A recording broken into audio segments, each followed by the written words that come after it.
Now we're into the fifth section on how to start a restaurant business. Bookkeeping is going to be one of the most important tasks that you can take on as a business owner. And you have to be your own bookkeeper, especially in the early going. You've got to take control of your numbers before your numbers take control of you.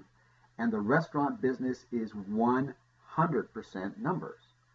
Revenue, average spend, labor costs, food costs, everything is numbers. And it's things that you have to track daily.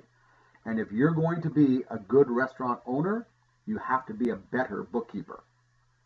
Somewhere down the road, yes, you can hire somebody on, but by that time you are so much in tune with your business and your numbers that if you see something funny, you'll be able to recognize it right off the top. Being a bookkeeper involves discipline. You have to complete cash outs daily. At the end of every day or the beginning of every day, depending on when your restaurant opens and closes, you have to sit down and you have to review what happened the past day. You have to put down what revenue was earned into what categories, whether it be food or beverage. You have to be able to isolate your taxes. Very, very important because you are a tax collector now for the government.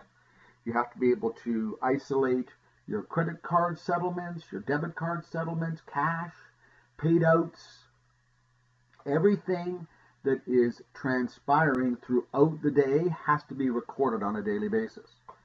You have to track labor daily. You got to know what it cost you in labor yesterday to operate your business when you generated this amount of revenue. You have to process all the invoices that have come into your restaurant on a daily basis, whether they were paid for by cash or whether they're on account. And you have to complete inventories. If you do not complete inventories, you will have no idea what your costs are. If you have no idea what your costs are, that means you are flat. You have to now place orders. Once you've got things all set up and you understand menus, you understand products that you require, you now have to select suppliers who are going to deliver those products to you when you want them. Do not select suppliers solely on price. As I always say, having something at the right price come in at the wrong time is a killer. So you need to have people who are going to deliver your products and make sure that they follow the schedule that you need. Purchase based on specifications. You have said that you need a 5-ounce chicken breast on that chicken breast sandwich, so go and purchase a 5-ounce chicken breast, get a sample in, see what it looks like, see what it sounds like, see what it smells like, see what it tastes like. You gotta have a very, very clear picture as to what that 5-ounce chicken breast is going to look like when it has been cooked the way that you want to cook it. Before you select a supplier, get a reference. You are a customer in this case. So you want to find out whether ABC company is a good company to work with. So grab some references from them. Find out. Phone those people. Ask them when they had problems, what problems were they having? Oh, they shorted you product. Oh, they're always demanding checks out of schedule. Oh, their order desk is closed at 5 o'clock. Find those things up. Set up a payment schedule early. You want to control the bus. You want to pay them when you want them paid, not when they want to get paid. And you should be probably on a minimum a semi-monthly cycle. So you'll collect invoices from the 1st to the 15th and pay them on the 16th. You'll then collect invoices from the 16th to the end of the month and pay them on the 1st of the following month. It's always good to start with small orders. Even if you've picked a supplier and you're really convinced that this supplier is the one, place a small order. It's going to come in COD anyway, so you don't want to be writing a big fat check. And establish that you do pay, so therefore you can put it on credit thereafter. You don't want to get stuck with a whole bunch of payables anyway, so you want to be pretty much paying on cash basis. So placing small orders, test them out as well. Management of your restaurant is next. Who is going to be the manager? Are you hiring a manager? Are you going to be an active owner? Are you going to be an active manager in the business? So you are not only the face of the business, you're also the owner manager. If that's the case, you cannot be a boss. Instead, you have to be a leader. Build your skill. I take my hat off to you for taking this course and following along and learning. That is so important. Never stop. Never stop. If you are constantly learning, you'll lead by example, and the people who work for you are going to constantly learn. Remember as a leader that people will not care how much you know until they know how much you care. It doesn't matter how much you know. What matters is that if you are somebody who really takes a special interest in your staff, they will see you as a leader and they will follow you to the ends of the earth. Listen. As a manager, listen. Listen to your customers. Listen to your staff. You don't have to do everything that they're asking for, but listen. Take it into consideration. If you keep on hearing over and over and over again the same thing, well, fix it. And remember, as a manager and as a leader, they're watching you and they're watching what you do. So if you do the right thing, they'll do the right thing.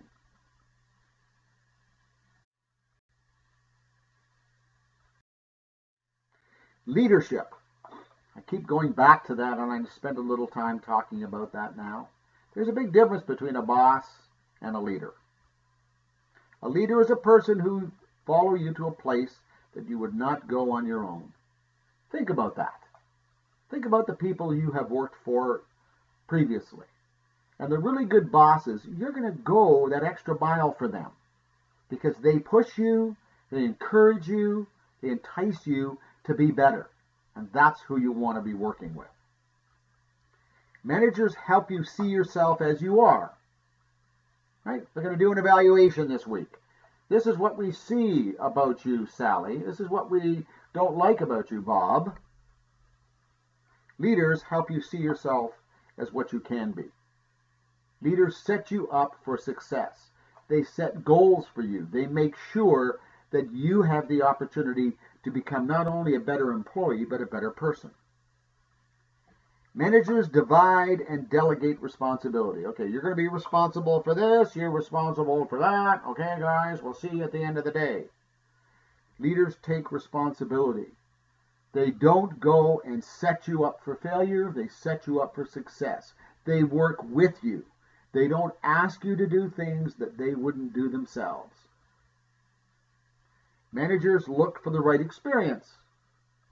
We've talked about this over and over again. Leaders look for the right people. I want people with the right attitude. If I get somebody with the right attitude, I can train them. Same thing with you. If you find somebody who has a very positive sort of aura about them, get them on board. They're going to bring more positive people with them and then train the heck out of them. Managers' math is addition. Okay, if I can do this and this, this is the result. Leaders' math is multiplication. If they can replicate themselves in all the different positions, then the business as a whole is going to be so much stronger. Managers listen to negativity.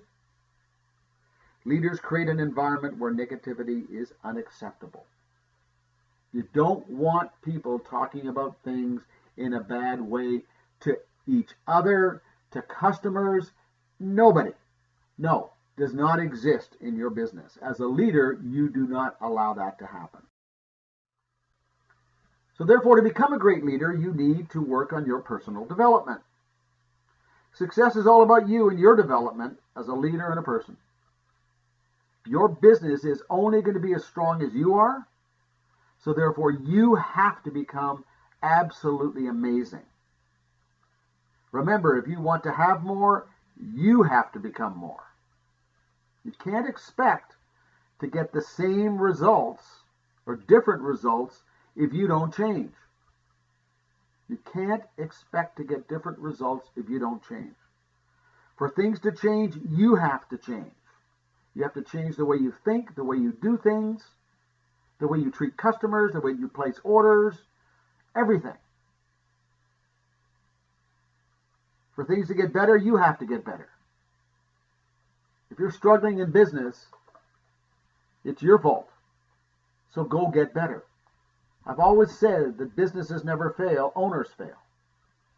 If the owner is not tied in and so involved in his business and so engaged with staff, customers, suppliers, the chances for success are going to be minimized. For things to improve, you have to improve. You have to get better every day. You're lucky in the restaurant business, it stops. You actually close, whether it be at 5 o'clock at night or 2 o'clock in the morning, but it closes and you've got a chance to regroup and come back and be better the next day. And remember, if you grow, everything grows for you. It'll be amazing. You will be absolutely startled that if you constantly work on your personal development, your business will thrive. If you're going to go into business and you start a restaurant business, you better have a business plan. You're lucky that the old-fashioned business plans are no longer relevant. There's what's called a modern business plan now. The modern business plan's components are as follows: the overview, financial forecast, startup costs, marketing strategy, roster of key players, stop. And just think, who is this business plan for? It could be for you. It could be for a lender. Doesn't matter. What you have to do is you have to give them accurate information in a timely fashion. Nobody's got time anymore. You don't have time. He hasn't got time. She hasn't got time. So what we do is we give them an overview. This is what I'm trying to do, and this is how I'm trying to do it. I'm going to open up a small sports bar in downtown Toronto, which is 1,800 square feet. It has 40 seats and 10 bar stools. It's going to be open from 11 o'clock in the morning until 2 o'clock in the morning. It's going to have TVs all over the walls. The staff are going to be wearing referee outfits, whatever. You can explain to them exactly what you're trying to do and how you're trying to do it. You then confirm and prove your concept is real by completing a very thorough financial forecast. This is so important, it's unbelievable. Got your startup costs. How much money is it going to cost you? And luckily, you've done all this before. You got a marketing strategy. How am I going to go and tell the world that I'm now here? We're very fortunate that there is now something called social media and something called the internet. We use those weapons to get loud in a hurry and stay loud. And very importantly, you have to have a roster of key players. Who else is on your team? You can't just go into business by yourself. You need help. So have a roster of key players. I got a lawyer, I got an accountant, I got a business advisor, I've got a mentor. Business planning is so important, and it's a science. Marketing is the next step. And the number one problem that every single business faces when they open is fighting obscurity. Nobody knows that they're there. So you've got to get out and you've got to get loud and you got to stay loud. You got to go out and you got to do all the things that you can do, either for local area marketing or doing social media marketing, and you got to start right now. Don't wait until you open. Start now. Get the buzz going. We're coming. We're going to be open in 2 months. Come and check out the construction. Check out the menu. Look, we just hired a new staff member. Meet Sally. Study the greats. Look at how the great people handle their social media accounts, handle their marketing, and follow them. They didn't get smart and they didn't get rich overnight. They started that way. Follow them. Be unreasonable. This is very famous. My business partner talks about this all the time. Is that if you are going to stand out, you cannot do what everybody else does. You've got to be unreasonable. You've got to do more than what everybody else does. And if you do that, you will win. Get creative. Don't just be mundane, yawn, I'll do what everybody else does, I'll put an ad in the paper, I'll do that. No. come out with new and exciting ideas as to how you can promote your business, and everybody will recognize that you have set yourself apart. And then get everybody involved. All your staff are involved in marketing. They're all marketing personnel. They aren't just servers or kitchen workers. They're all marketing personnel. And don't do this alone. Do not open your restaurant all by yourself. Go and get help. I get calls all the time from people who are now in trouble. And the one reason why I can isolate they're in trouble is because they never got help. They wanted to save the money that it cost them to find somebody to help them. Oh, so I don't need that kind of help. I'll just do it myself. I can handle it. No, you can't. And the cost of getting help is cheaper than the cost of failure. I know too many restaurant owners who lost their houses, lost their cars, because they didn't go and get the help that they required. This is no time to be proud. This is a time to be extremely humble. You're opening up a business. You have to get the message out that, okay, I don't know everything. I'm trying to learn, and I will grab somebody who can mentor me and help me. You don't know everything. You may think you do, but you don't know everything.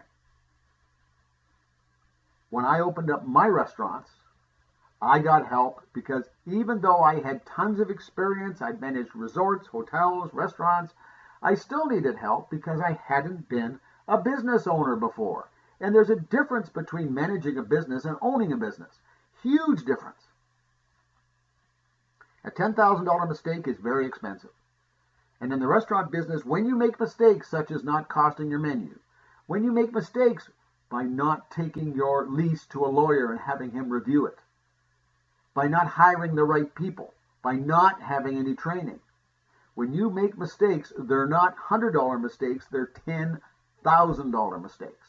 And they start to grow, start to group together, one on top of another, and it gets to be very, very expensive.